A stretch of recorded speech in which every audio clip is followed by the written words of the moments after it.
বৃন্দাবনের মধ্যে আমার 3 বাবা হলো প্রধান। এক হলো বংশীদাস বাবাজি মহারাজ, এক হলো জগন্নাথ দাস বাবাজি মহারাজ, এক হলো আমার গৌর কিশোর দাস বাবাজি মহারাজ। ওই বংশীদাস বাবাজি মহারাজের জীবনীতে খুব সুন্দরভাবে আমরা দেখতে পারি মা, একদিন গুদুলি লগ্নের সময় গঙ্গা নদীর তীরবর্তী এলাকায় বংশীদাস বাবা ছিলেন। একজন মাঝিনা মনের আনন্দে খুব সুন্দরভাবে তিনি গান করছেন। কি করছেন গো মা? অনেক সুন্দর সুর দিয়ে গান করছেন। বংশী বাবার কর্ণে সেই সুন্দর ধ্বনি গেল। বংশী বাবা মাঝিকে ডেকে ডেকে বলল, এগো মাঝি, তোমার গলা তো অনেক সুন্দর গো, তোমার গলার মধ্যে এত সুন্দর সুর, তুমি কি তোমার সেই সুন্দর সুর আমার গোপালকে একটু শোনাবে? দেখুন ভক্তদের জীবনে এটাই প্রমাণ, আজকের আলোচনা এটাই। দেখুন ভক্তরা চাই শুধু ভগবানকে আনন্দ দিতে। একটা জিনিস ভালো লেগেছে আমার জন্য নয়, কার জন্য? বাজারে গেলাম, অমুক শাড়ি এসেছে, নতুন ফ্যাশন শাড়ি সুন্দর, রাধারানীর জন্য আনবো, করবো তো আমি, কিন্তু রাধারানীকে আমি নিবেদন করব। অমুক জিনিসটা অনেক সুন্দর, আমার জন্য নয়, কার জন্য? আগে আগে গোপালের জন্য। বাজারে গিয়েছেন নিজের জন্য শাড়ি কেনার জন্য, হয়তো বা ছোট একটা কাপড় আনলেই হয় গোপালের জন্য পোশাক বানাতে, কিন্তু তখন সেটা আমাদের আর মনে তাকে প্রশ্ন আসে, গোপালের তো আছে, আরে তোমার তো আরো বেশি আছে গোপালের, আছে কিনা আওয়াজ নাই? তোমার টাকা সত্ত্বেও যুগের সঙ্গে তাল মিলিয়ে নতুন নতুন পোশাক আমি পরি, অথচ গোপাল তিনি বসে আছেন আমার প্রিয়জন, আমার ভালোবাসার জন, আমার প্রাণভল্য, অথচ ভগবানের কথা আমি ভুলে যাই। এই জন্য নিবেদন থাকবে সামর্থ্য অনুযায়ী সেবা হবে। কোটি টাকার মালিক তুমি যদি আমাকে বলো সামান্য কলা দিলেই হবে, হবে না মা। সামর্থ্য অনুযায়ী সেবা গোবিন্দের করতে হবে, আমার ভগবানের সেবা করতে হবে।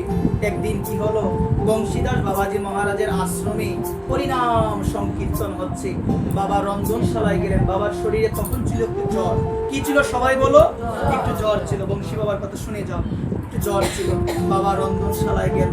রন্ধনশালায় গিয়ে দেখে রন্ধন করবে, ভোগ নিবেদন করবে, কোনো কিছুই করে না। কোনো কিছু কি নাই গো মা? করে না। বাবার তো বৃদ্ধ অবস্থা, অনেক জ্বর।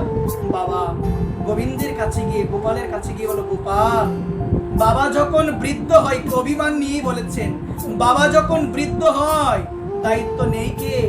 দায়িত্ব নেই, ছেলেই দায়িত্ব নয়। এই জগতে তুমি বিনে গোপাল আমার তো আর কেউ নাই, তুমি বিনে আমার তো কেউ নাই, তুমি গিয়ে তোমার কাছে তুমি করো, আমার ঘরে কিচ্ছু নাই, যা লাগবে তুমি গিয়ে নিয়ে আসো।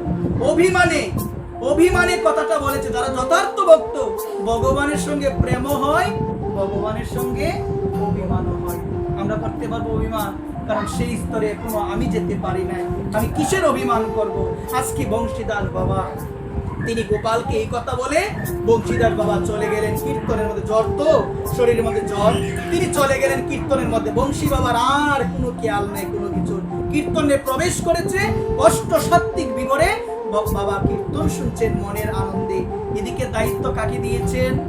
গোপালকে যেভাবে হোক দায়িত্ব দিয়েছেন। এখন যে ব্যক্তি যথাযথভাবে শ্রদ্ধাপূর্ণভাবে মন প্রাণ সমস্ত কিছু উজাড় করে দিয়ে ভগবানকে ভালোবাসে, তার সমস্ত দায়িত্ব আমার ভগবানই নিয়ে নেয়।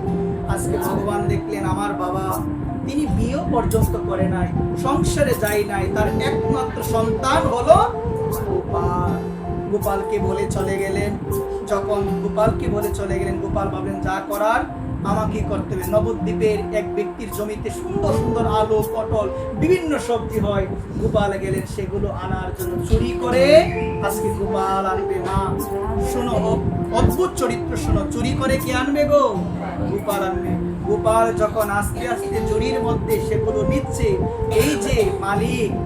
এই যে মালিক সে দেখতে পেল দূর থেকে একটা ছোট ছেলে সমস্ত কিছু কি করছে গো, তার বাগান থেকে তাকে না বলে চুরি করে চুরির মধ্যে নিয়েছে। দৌড় দিয়ে এসে সেই মালিক গোপালের হাতে ধরলো। গোপালের হাতে ধরে বলছেন, তোমার তো সাহস কম নয়, আমার জমি থেকে আমাকে না বলে তুমি চুরি করছো? তুমি তো আমাকে বলতে পারতে, কে তুমি? তোমাকে তো কোনোদিন আমি দেখি নাই, তোমাকে তো কোনোদিন আমি দেখি নাই। বলছেন আমার পিতা হলো বংশীদাস, বংশীদাস বাবার আমি সন্তান। তুমি বংশীদাস বাবার সন্তান, তুমি বংশীদাস বাবার সন্তান। বংশীদাস বাবার জন্য তো নবদ্বীপ গর্বিত হয়ে গেছে। বাবার এত মহিমা, বাবার এত এত সেবা, বাবা এত সুন্দরভাবে ভগবানের সেবা করে, ভক্ত সেবা করে, বাবার মহিমাই তো নবদ্বীপ পুরো ছড়িয়ে গিয়েছে।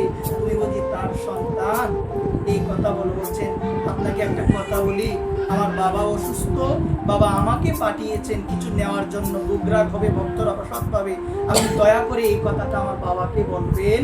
বলছে তুমি আমাকে কি দিবে? বলছে আমার তো তেমন কিছু নাই, আমার হাতে যে বাঁশিটা আছে এই বাঁশিটাই আমি আপনাকে দিই। এই বাঁশিটাই এখানে গল্প শোনানোর জন্য আমি বসি নাই মা, সাক্ষাৎ লীলা। যারা বংশীদাস বাবা সম্বন্ধে কিছু জেনেছেন তারা বুঝতে পারবেন বাবার এত চমৎকার লীলা।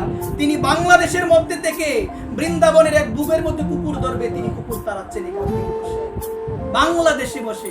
এত সাধনা ছিল বংশীদাস বাবাজি মহারাজ, এত সাধনা, এত ভক্তি তার মধ্যে ছিল। ওই বংশীদাস বাবাজি মহারাজের সন্তান গোপাল বললেন উনি আমার বাবা, উনি হলো আমার বাবা।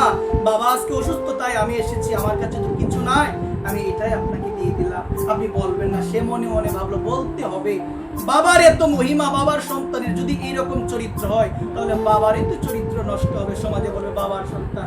যাই হোক, তাকে কথা দিল বলবো না, কিন্তু যখন বুগরাগ হলো, বাবার কোনো কিছু আর খেয়াল নেই, বুগরাগ হয়েছে, প্রসাদ পেয়েছে, বিকাল বেলা ওই যে ব্যক্তিটা মালিক সে হেঁটে হেঁটে বাবার কাছে আসলো, বলছে বংশী বাবা, বংশী বাবা তুমি ঘরে আছো?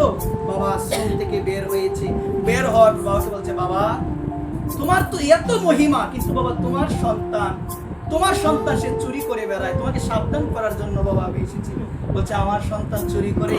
তাই রে বাবা, ভগবানের কে একমাত্র এই জগতের মধ্যে গোপাল বিনে তো আমার আর কোনো সন্তান নাই, আমি তো বিয়ে করি নাই, তুমি কি বলছো আমাকে?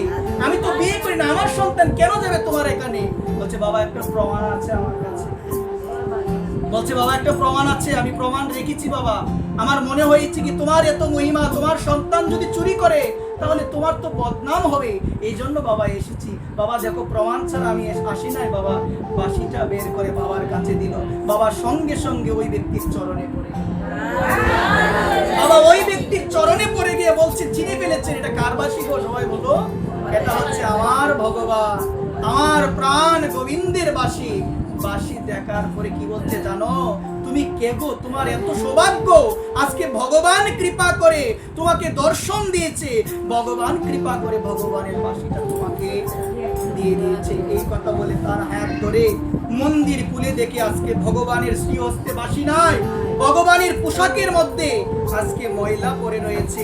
এই জায়গার মধ্যে শিক্ষা দিল, কেউ যদি প্রাণ ভরে, কেউ যদি মনের আকুলতা সহকারে ভগবানের সেবা দে, ভগবান সাধারণ কোনো পাথরের মূর্তি নয়, ভগবান হলো সাক্ষাৎ ভজেন্দ্র নন্দন, আমার গোবিন্দ ভগবান, তিনি সাক্ষাৎ। আজকে সেই ভক্তকে বলছে তোমার কি ভাগ্য, তোমার কি ভাগ্য। দেখো বংশী বাবা বলো গোপাল একটু অভিমানে বলেছিলাম, এই জন্য বুঝি আজকে আমার জন্য তুই চুরি করতে চলে গিয়েছিস, যার কোনোদিন তোকে কোনো দায়িত্ব আমি আর দেব, যা করার আমি করব গোপাল, আর কোনো দায়িত্ব আমি দিব না। এই ভালোবাসা টাকা চাই, এই অনুরাগ টাকা চাই, এইরকম ভাবে ডাকলে ভগবানকে পাওয়া যায়। এই জন্য সুপ্রিয় গৌর ভক্তবৃন্দ, আপনাদের সকলের রাতুল চরণে এই নিবেদন, ভগবানকে ডাকুন, এখনো যে সময় আছে প্রাণ ভরে মন থেকে ভগবানকে ডাকুন।